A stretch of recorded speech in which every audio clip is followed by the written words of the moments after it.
Welcome to another check-in episode in our Delirious West 2026 podcast series, where we're following a brave bunch of runners as they take on one of Australia's wildest ultra trail events and generously bring us along for the journey to the start line. Today, we're catching up with one of our Delirious bound legends to hear how things are tracking, the wins, the wobbles, and all the lessons in between. Let's dive in and see where they're at this month.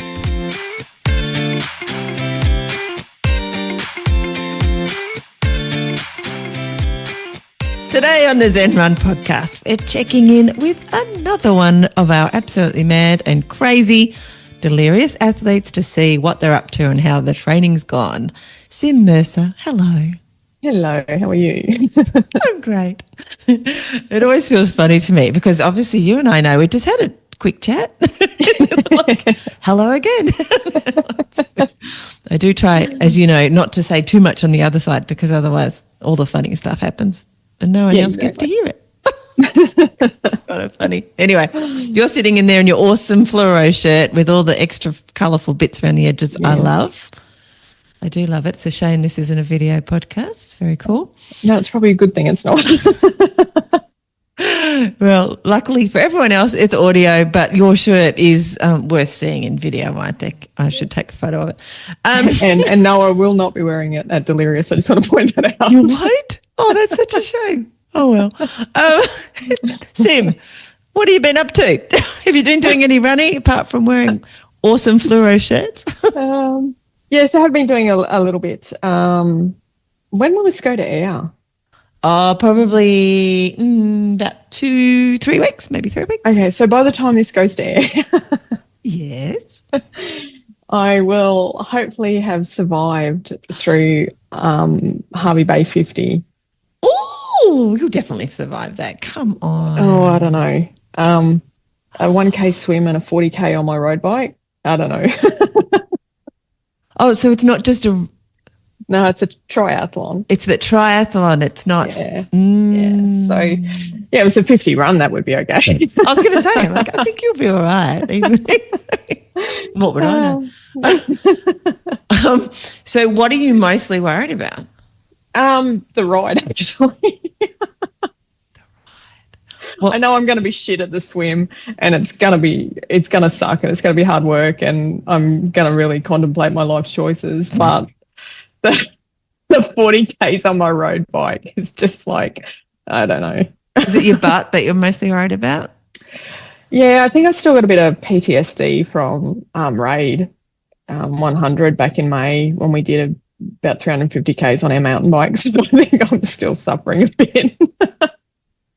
So why have you signed up for something that involves getting back on the bike? Oh, it's like peer pressure. I do know that. No, it was one of those things. I do that sort of cross training anyway, and yeah. I happen to be down crewing and helping some friends of mine out about a month ago at Clarence 100, a 3-day paddle. Mm-hmm. And don't you love when people ring you when you're trying to do something? It's fine. And you're not game to touch any buttons in case you hang up. I just had someone do the same thing. It's my daughter, though. It's Nikki. Tell her to go away. Oh, dear. So, yeah, the conversation come up about it and then next minute you receive the email in your email box, 1 month left to register, or early bird pricing finishes tonight or something. It works. That marketing works, doesn't it?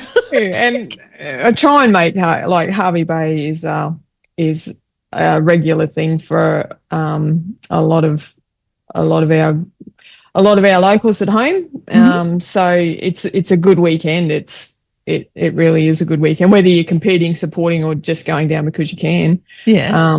It's a good vibe. So I haven't missed since I started doing all this. I haven't sort of missed too many, and I've never done the 50 before, and I've only ever done the 100 as part of a team, usually as the runner. I've been a rider and a runner in the 100 a couple of times, but normally I'm just the runner in the 100. But yeah, it just seemed like a really good idea to sign up for the 50 and do it yourself. Okay. Have you been training on the bike? Yeah. No, I've been training on the bike. Yeah. I normally ride my road bike at least once a week anyway, especially when I'm home, because I go over with the bike sitting over at a friend's place in their shed, and normally on a Thursday morning. It's not actually about the ride, it's more about the coffee afterwards. It's really the only reason I turn up, the company and the coffee. So I have a few runs like that every week, actually. It's important. About the coffee afterwards and the chat. So and it's kind of, obviously it's made me get back into the pool and the ocean. And I finally managed to do a 1K swim in the ocean last week, whenever I was home. And I looked back through my Garmin records to see when was the last time I did a 1K swim in the ocean. It was back in 2018. Oh my gosh, that's a little while ago. Wow, Sym. And how did it go? Was it good? It was good. It was good. I'm far. It's far from being like, they say about triathlon, why be shit at one when you can be shit at 3 disciplines? Swimming, I don't know. I always think that's the one that most people are not so good at, if that makes sense. But I don't know if that's always the case. I've got a couple of mates like Ali and Fran and a few of those, like they're exceptional swimmers. So they love that bit. But see, to me, like, I don't know, if you're going to be a good swimmer, I don't know why you would bother with triathlon, because even if you come out of the water half an hour ahead of everyone else, they're going to catch you if you're not good on the bike and the run. Give up. So shouldn't say that's terrible. I have had some people who are good at swimming tell me that, who got into triathlon. It's like, I was great at the swimming leg came out first. Like, oh, that's good. But then everyone called me. Yeah. I just figure I hopefully can make up a bit, at least on the run. The run, it's only a little 9K run in the 50. Yeah. But after swimming and riding, that'll be enough for me anyway. It sounds like a great, training stuff to be doing ready for Delirious to me. Like, right, real cross training, not just cross training going out for a cycle, but or a swim, but doing the swim and the cycle. It's like do lots of cross training together on the same day. Why not? So I have been training, and it's still pretty ad hoc and just do what I have time to do, or depending where I am. Like I'm back out west at the moment, and it's unless you can get to the pool here early in the morning, and it doesn't open till 6, and I've got to be here for pre-start at 6, so that's not a practical thing for me. So unless you can get to the pool early, afternoons are usually taken up, especially now it's warm. It's only a 6-lane. It's a 50-metre pool, but they've only got 6 lanes. Okay. And in the afternoon with all the kids and they do squads and that out here for the kids, so it gets pretty busy in the afternoon. So it's a good place to avoid. But I have found the gym. They do actually have a gym out here. Oh, I knew they did. I just wasn't really sure where it was. So I have found that. So I've made the effort to go there a couple of times this week since I've been here, and a couple of runs in. And I didn't bring my bike this time, so I did my Tuesday morning ride on one of the bikes at the gym. So, just winging it. How are you feeling? Like, are you feeling fit at the moment? Like, you're feeling like things are going in the right direction? Yeah, no, actually, I feel pretty good.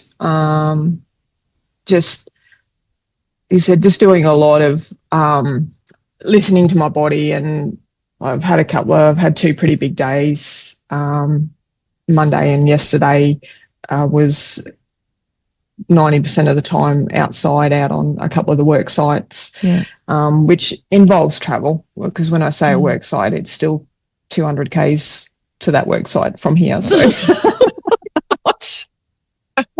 that's crazy. That's like, I suppose in Tassie, distance is a bit different from the rest of Australia, but if you're in Launceston, you'll go, I've got a big day, I've got to travel to Hobart tomorrow. And that's like, I don't know, just over 200 K or something. And then if you say I'm coming back again, people look at you with their mouth open. It's like, you're going down and back up in one day. In one day. Why would you do that? It's like, yeah. So, I can't even imagine. It's just a drive to work. Yeah, pretty much. It's just a drive to work for the day, and obviously you do other things in between as well. Like the 2 jobs we went to yesterday, you go through one of the towns that we look after as well. So of course you stop in there to drop stuff off or pick stuff up and catch up with the staff there, and then you go out to the job site, and and it's not a 5-minute job, so you can. I think we were 2 or 3 hours on the first job site, and then you've got to drive back, and then you drive out a couple of K out the other side of that town to go to the other job site. Oh my gosh. And spend a bit of time there, and then you still got to get back here.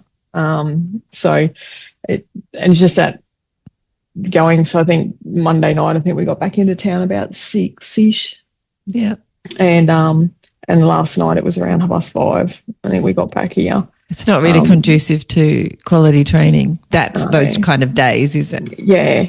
And like you said, we're here we do pre-start here at 6 in the morning, and always here early before that, just to check that everything's okay and you haven't got anything that's happened overnight before you go into pre-start, just in case someone asks you something random, which happens. I bet.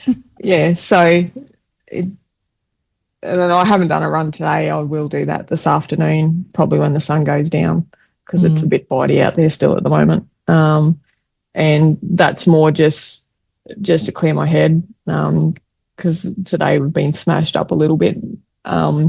Just a lot of peopling and a lot of reference to regulation and legislation and repeating yourself. So it's a little bit like, I'm done. My head can't function anymore. My brain's tired. The run, it's not a training run. It's a run to do with life. Yeah, exactly. Which we all have. And I think it's a life run. We should all do it. Like, have that, understand that that's another purpose of our runs on a regular basis, because it really can clear all that crap out that gathers during the day, all the days, if we haven't been for a run for a bit.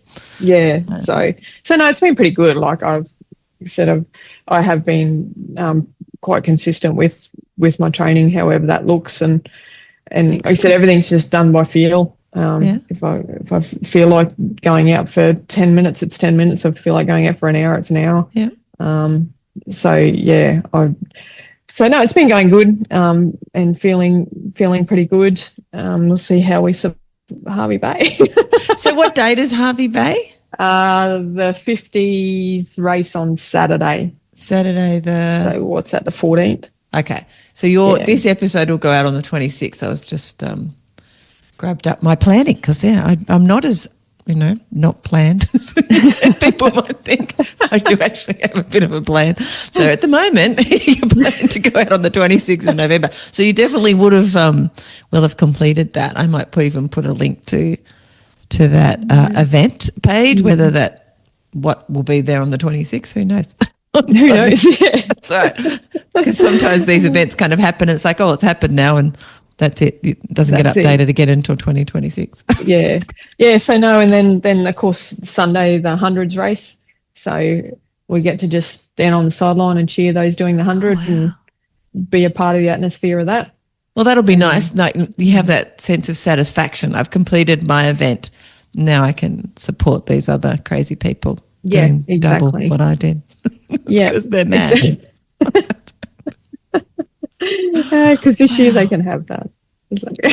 Well, I assume it will be warm.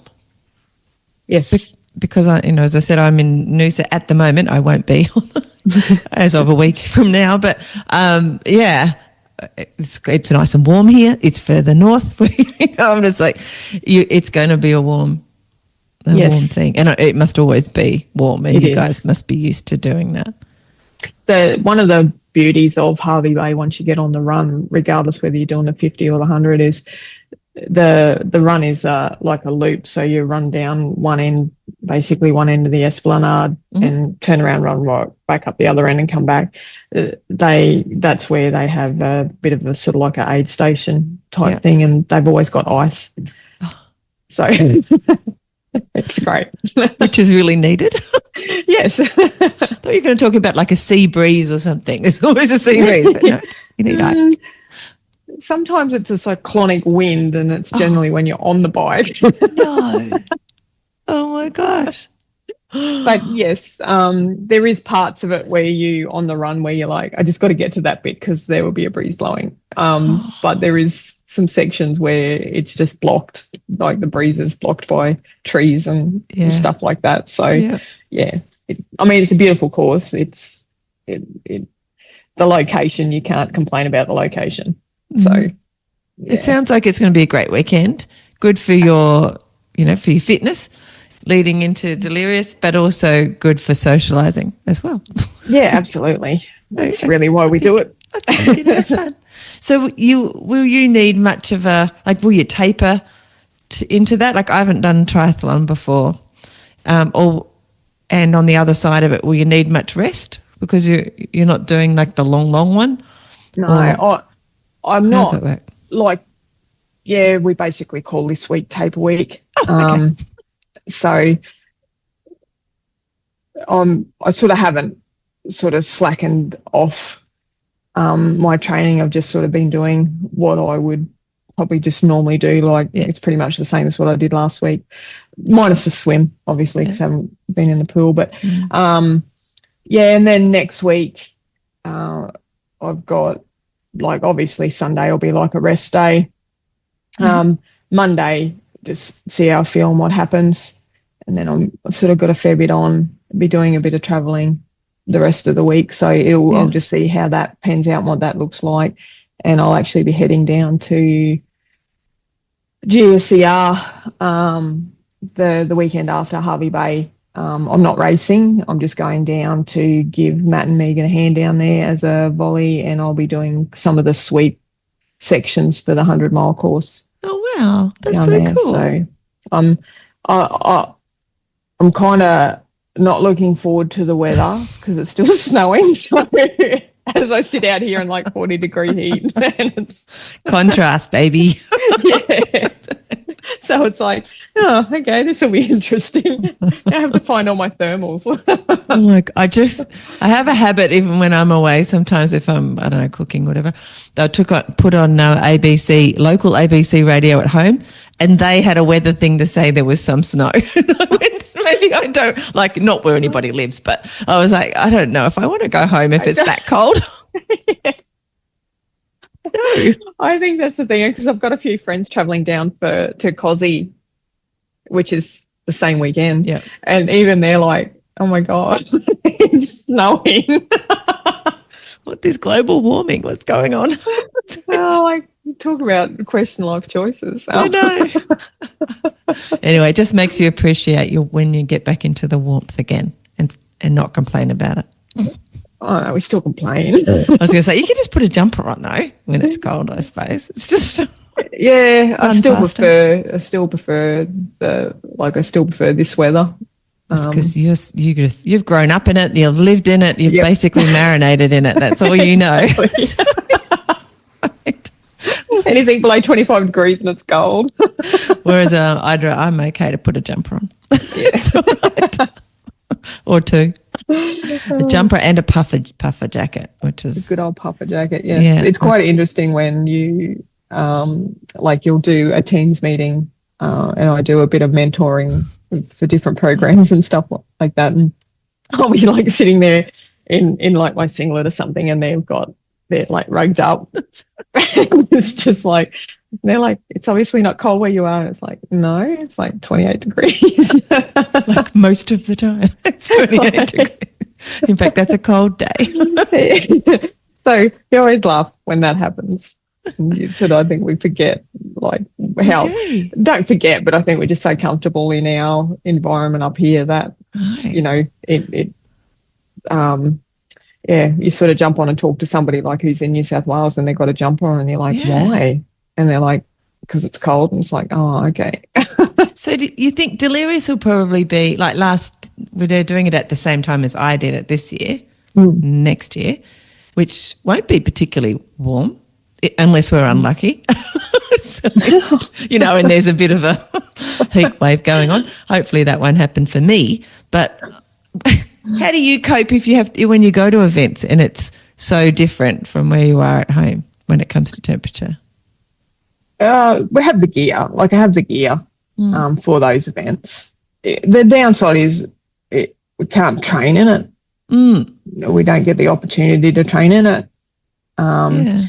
So that makes it hard. And I guess taking advantage of having the opportunity to go down to places like the high country in Victoria. I mean, that's a bit extreme, but getting to get down there to cut a lap just for fun, helps. And at least it's an opportunity to test some gear and make sure everything still works okay. But that was one thing back in like when we were training for Scotland, the gear, we did attempt to train in it. In our winter, even though it was like -4 or wherever it was where we went for a run, we literally got 5 k's down the road and we're like, we've got to take this off. It's just too hot. So I don't know which way it would be worse. Like when I did a series like this for a Tassie run for Gone Nuts, there was a lady who was coming to join us, but she did all of her training in Broome and then she was coming down to Tassie. So I don't know if it's worse though to go from a cold place like Tassie, having not really run in the heat and then running an event that's in a hot climate versus what you guys are doing and coming down to, to run in what is potentially a colder climate for Delirious. We'll see. It can be really hot. I'm hoping it's going to be cold, but I think it might be easier to go from, you've had experience, but to go from the heat where you're really acclimatized to heat and then roll, as long as you've got the right gear, to run in a colder climate. Colder environment, Because even here, like I've only been here for a couple of weeks and and it's not particularly hot, but compared to home, it is at the moment, and that it's energy sapping. Like I find I can't. My pace is quite off, and I'm sweating like a whatever, like my husband. Whereas wet like a pig. Yeah, I'm just like everything's dripping. I've got to wash everything. The moment I step through the door, and if I've got 2 or 3 runs, like my coach keeps setting me because I'm doing a backyard ultra before the end of the year. Like in a day, it's like, well, there goes another lot of running clothes because, it's just different. And I think it's harder. I feel like it's harder to go from cold to hot than hot to cold. At least it seems like that. But I don't know if I'm right. And you do your washing increases, and you certainly can't wear your clothes 2 days in a row without washing them because they're pretty feral. Exactly. Depends where I am. I'll do the wash and wear, and the beauty is your run gear is pretty light, so it dries in a split second. True. Anyway, so you do the wash in the shower, and then it's dry the next day to wear it, or that afternoon to wear it, or whatever. So that's clever. I hadn't thought of that. Yeah, that's the advantage of living in where it's hot is you can do that and stuff literally dries. Yeah. So. Yeah. Oh, you've never gone out to the line and just had your clothes stiff, but it's ice.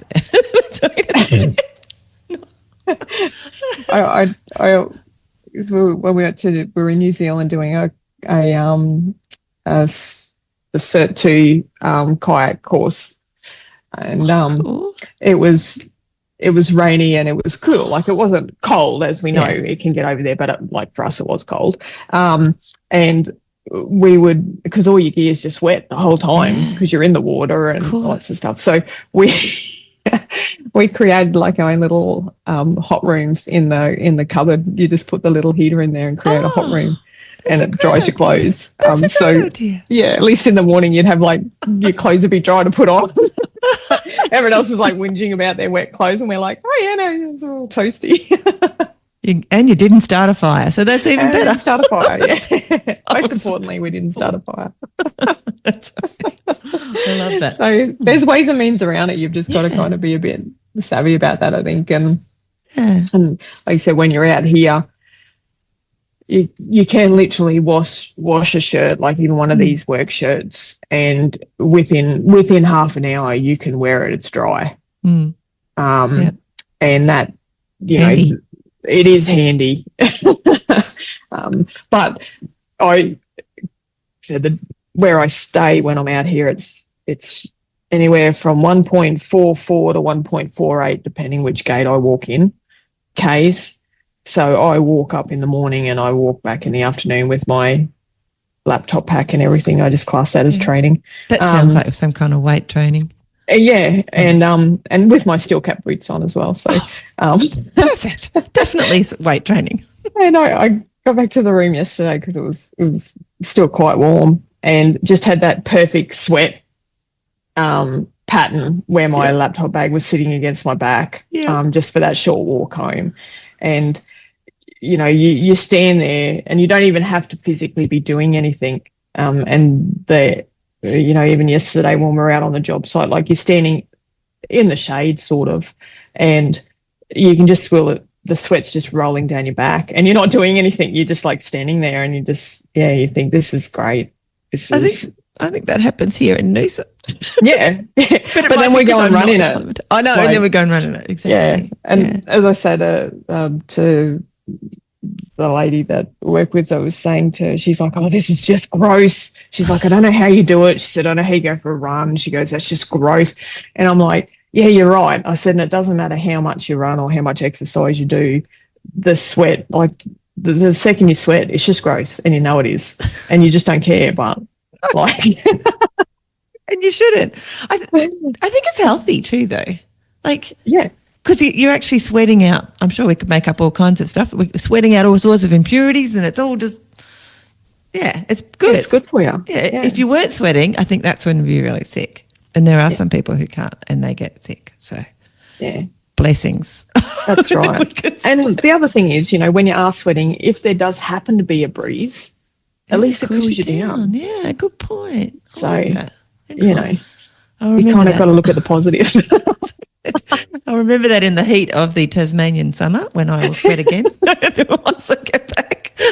You'll be like, this is my cooling mechanism. Where's my breeze? I love it. All right. So after you've got coming up is your triathlon, and that will pretty much take you up to the next, in the next 3 to 4 weeks. Yeah. And then we'll be talking again. You'll be able to debrief us and tell us how it went. So if I don't answer you, it means I died. Okay. You fell off the bike. No, don't fall off the bike. Shark ate me or something. I don't know. I don't think that'll happen. And nothing can happen in the run. Did you see that? The running is the safest leg. That's what I'm hearing. See? Like, what can go wrong in the run? Nothing. Yeah, absolutely nothing. You might have too much ice in that aid station. That's about it. But, at least in the run you can always walk. That's right. It's the same motion. Yeah, so you're still moving. Whereas on the bike, if you stop pedaling, well, you fall off. I know. It's really annoying. I noticed that when I was on a bike. Yeah, I know. Like, I've got to actually work for this. That's right. Except the downhill bit. I always feel like cyclists are cheating because they could just stop pedaling. It's like if I don't walk or run down the hill, I'm not going down the hill. Whereas on a bike, you can just stop doing whatever you're doing and just you'll be there. I think that's your reward for riding a bike. That's true. The uphill bit in the first place. Yeah, I get that. Yeah, and there is a hill at Harvey Bay. Oh, is there? I didn't imagine any hills up there. Yeah, it's not like a mountain or anything. It's just like a raised flat section. Yeah. So but you still notice it. Yeah.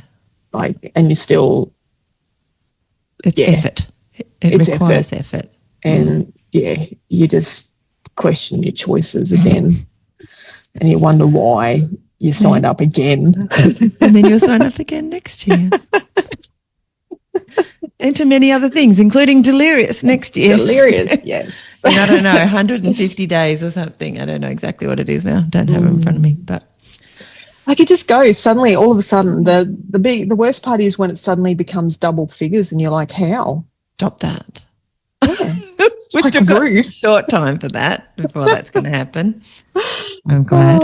Anyway, Sym, thank you for sharing it with all of that. I'm looking forward to hearing how you go. Best of luck.